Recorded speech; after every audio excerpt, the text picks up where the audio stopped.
Ever wonder how decisions made in Washington actually, change your life? Like the healthcare you get or the job market you're trying to break into? Well, today we're going to pull back the curtain on a really pivotal moment in modern American history. We're going to break down the huge challenges, the landmark policies, and the very distinct leadership style that defined this era, and really get into how those choices are still shaping all of our lives today. So, to kick things off, the source material we're looking at makes this incredibly bold claim that by understanding this period, it's going to fundamentally change how you view leadership itself. That is a pretty big promise, right? So let's dive in, unpack the evidence, and see what really makes this era's leadership so different and so consequential. No leader ever gets to start with a totally clean slate. They always inherit a nation with its own unique and sometimes messy set of circumstances. So let's start right there. Let's rewind the clock to January 2009 and take a hard look at the specific challenges and the immense pressures that were waiting for the new administration on day one. Right out of the gate, the administration was face-to-face with the worst economic crisis since the Great Depression. The 2008 financial collapse, this wasn't just some minor downturn. We're talking about a systemic meltdown that was threatening the entire global market. This meant they had to make immediate, incredibly high-stakes decisions that were going to be scrutinized by a very nervous public and a deeply divided government. And the pressure wasn't just coming from one place. Sure, the economic downturn was the fire they had to put out immediately, but it was being fueled by other huge issues. Foreign relations were really strained, with two ongoing wars in Iraq and Afghanistan. And back home, you had this deep partisan gridlock in Congress, which meant finding easy answers was pretty much impossible. It was like a perfect storm, with each problem making the others even worse. Okay, so you're facing that kind of gridlock at home and this massive economic pressure. What do? How did the administration respond? Well, that brings us to their policy blueprint, the major initiatives they put together to try and tackle these inherited challenges right here at home. The domestic game plan really boiled down to three massive pillars, each one aimed at a fundamental piece of American life. First, there was the American Recovery and Reinvestment Act, a huge stimulus package designed to jumpstart the economy. Second, a major overhaul of the healthcare system, which of course would become the Affordable Care Act. And third, a big push for education reform with programs like Race to the Top. And believe me, these were not small tweaks. These were ambitious, gigantic initiatives. So let's take a closer look at that big one, the stimulus package. Now, it wasn't just about throwing a bunch of money at the problem. It was actually a carefully phased approach. The idea was, first, you stop the bleeding with immediate relief, like tax cuts. Then, you make long-term investments in infrastructure with all those shovel-ready projects.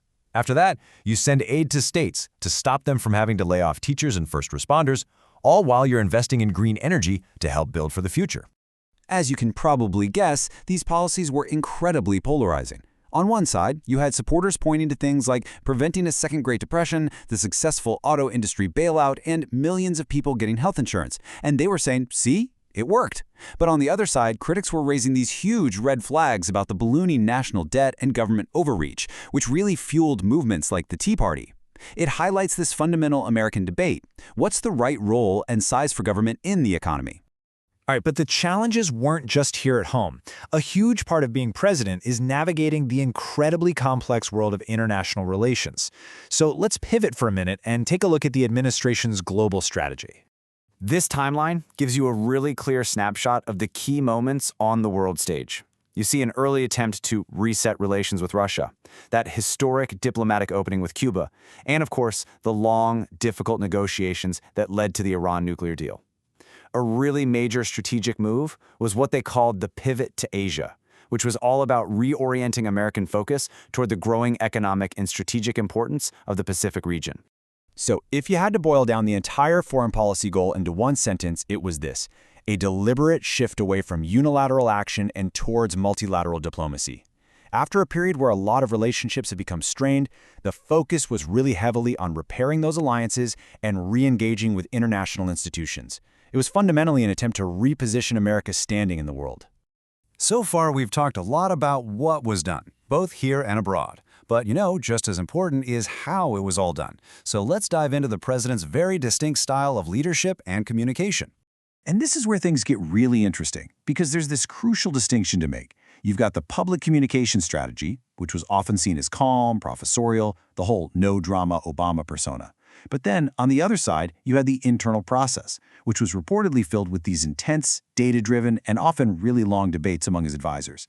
And when you understand the difference between those two, you see a really calculated approach to both managing public perception and making some incredibly tough choices. Now, if we actually look at the public messaging, the data shows a really clear focus. The major speeches hit on three key themes again and again. First, reassuring the public about a very fragile economy. Second, calling for national unity in a super polarized time. And third, painting a hopeful vision for the future. I mean, this wasn't random. It was a carefully crafted narrative designed specifically to address the nation's anxieties. So, if you had to put a label on this whole approach, a lot of analysts have landed on this term, decisive pragmatism. So what does that mean? Well, it describes a style that really prioritized practical results over a strict ideology. A perfect example is the auto industry bailout. It was a politically unpopular move for sure, but it was seen as a pragmatic, necessary step to save a cornerstone of American manufacturing. All of these policies, all these decisions and actions, they create ripples that last long, long after a president leaves office. So for our final section, let's take a look at this unfolding legacy and the questions that still remain. And you can really see the long-term impact of all this pretty much everywhere. There are the tangible changes to daily life for millions of people because of the Affordable Care Act. There are the fundamental shifts happening in the clean energy sector that were spurred by those stimulus investments. And you have new precedents in foreign policy, like the use of drone warfare, that future leaders now have to grapple with. And that brings us to a really crucial point. This is not a closed chapter in a history book. Historians and economists often call this a legacy in progress. And that's because the full consequences of these huge decisions are still playing out right now. The long-term path of the national debt, the stability of the healthcare marketplace, the geopolitical fallout from certain diplomatic moves, it's all still evolving. And all of this leaves us with one final critical question to think about. As the Affordable Care Act continues to mature, as our economy continues to evolve, and as the world keeps responding to a reshaped foreign policy, how will the choices made during this period continue to define America's path forward? The answer? Well, it's still being written in the next chapter of the American story.